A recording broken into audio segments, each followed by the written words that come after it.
Okay, this is going to be purely for your knowledge thing. We'll see how it helps. We know about Aristotle. Aristotle is the guy who came up with ethos, pathos, logos. Yes? Aristotle also did a ton of other stuff back in the day. Today we're going to talk about Aristotle's classic argument form.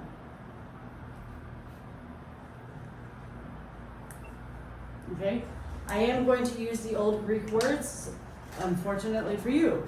So, there are 5 parts to an argument. This way that we write arguments in essay form now is based on Aristotle's original classical argument. Okay? We've changed it up a little bit to adapt to time, but the basic form is the same. You start with a hook.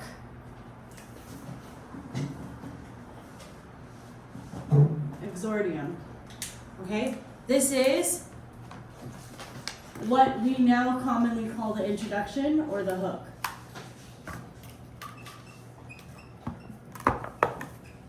The point of it was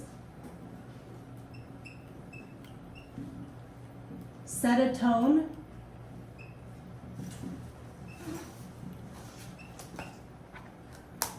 capture attention.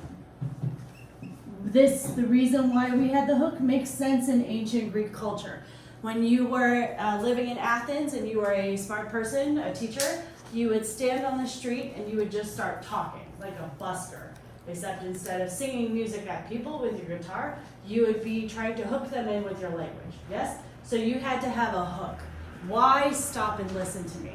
There weren't really chairs either. People would have to stand and listen to you, so you are asking for some effort on their part. You must be interesting. You also really wanted to focus on tone. This is what you guys can pick up on when you're reading a text.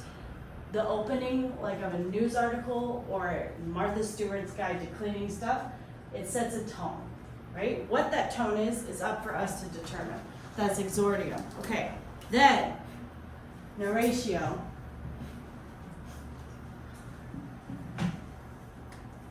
This is context.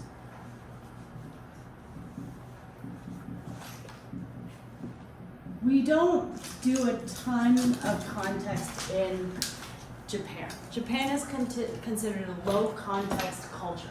People kind of just learn as they grow up what are the expectations, right? I'm having this issue with my daughter already. She's only 3. Somehow she's already learned the customs of Japan. Yes? In America, this would be different. America is a very high context culture. Everyone's from a different place. You cannot assume that another person understands what you're talking about when you're talking about anything. This is my reason. Oh, sorry. Okay. Your narratio gives you background on the topic. Okay, this is still relevant today. We need to give the reader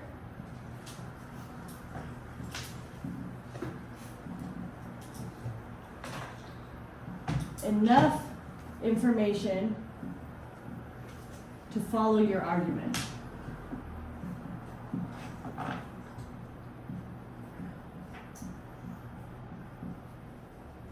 This reason alone, logically, is why a logical argument usually fails in politics. Yes? To actually follow the logic of an argument, you need a lot of narratio. It's much easier to communicate fear or to communicate trust me, just trust me, right? If you establish yourself as a trustworthy person, a person of power, people will just do what you tell them to do or believe what you tell them to believe because they trust you. An excellent example is me. A lot of the kids who come to the lab will believe whatever comes out of my mouth, even if it's wrong. And sometimes I am wrong, guys. To be human is to be fallible. Sometimes I get my facts wrong, especially numbers, not my greatest area, yes? Not math numbers, but like time numbers are not great for me.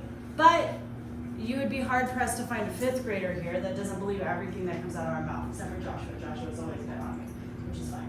So, narratio means you're going to give them enough information to understand your argument. If you are if you're writing logic, which we are, that means you have to provide them with enough context to understand.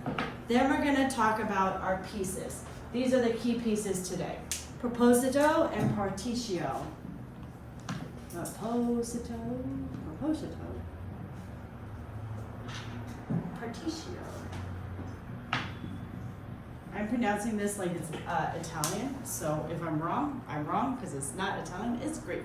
Okay, proposito and partitio, which are going to be your claim and your stance in the argument. So, 1, your claim. This is your opinion. Or opinion? Opinion. Opinion. Yes? Something that you're arguing is always your opinion. Even if you think it's fact, it's an opinion. Yes? Okay. So, your claim is going to be your opinion, followed by your argument.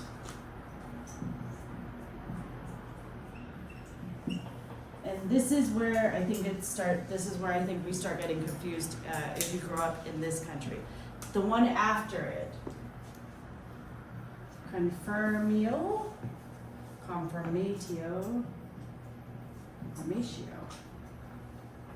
refutato.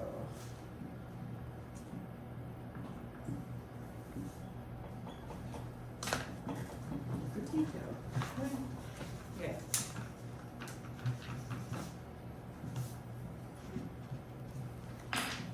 Positive or negative proof.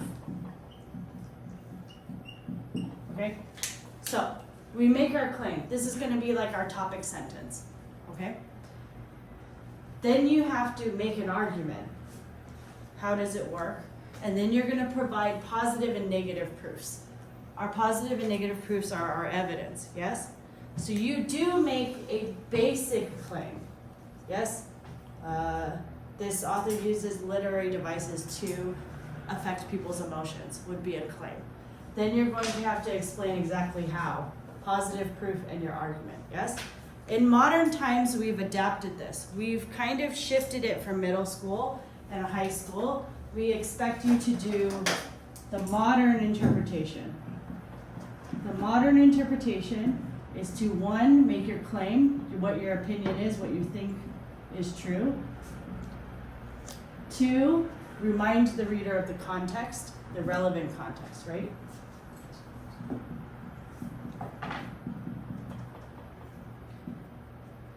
3, present your evidence.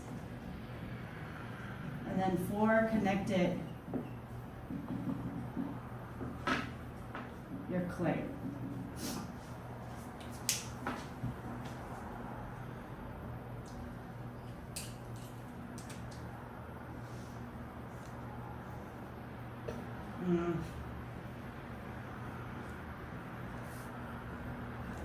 The connecting it to your claim is what we in modern times consider the argument.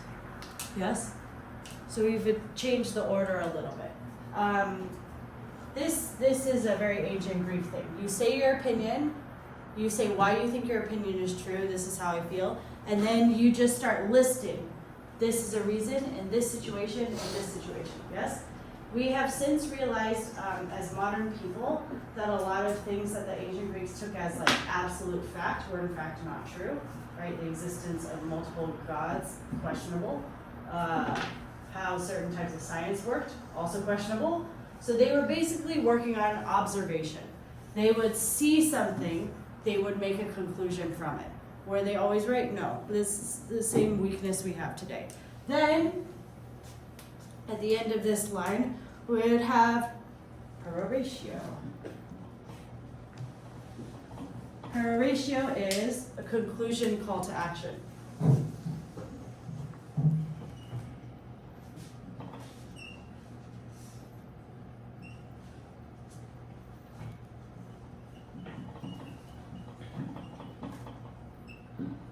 Call to action is very ancient Greek. It's like the why do we care about this topic, yes? For our conclusions in modern day, we just have to wrap it up, yes? You just have to prove your argument. You don't have to say why, because the why is to prove that you understand the text so that you get a good grade in a class. There's nothing more complicated than that. So, this is the order. of a classical argument. When I say claim today, I'm gonna mean an opinion, right? Your topic sentence is your claim, but you're gonna have to explain it in detail, which is what we call the argument, yes?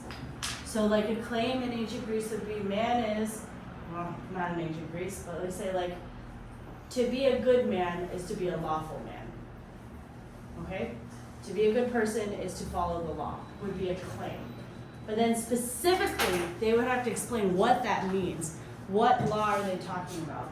The laws that we create for government, or the general laws that they consider natural laws, right? So then they'd have to explain what they mean.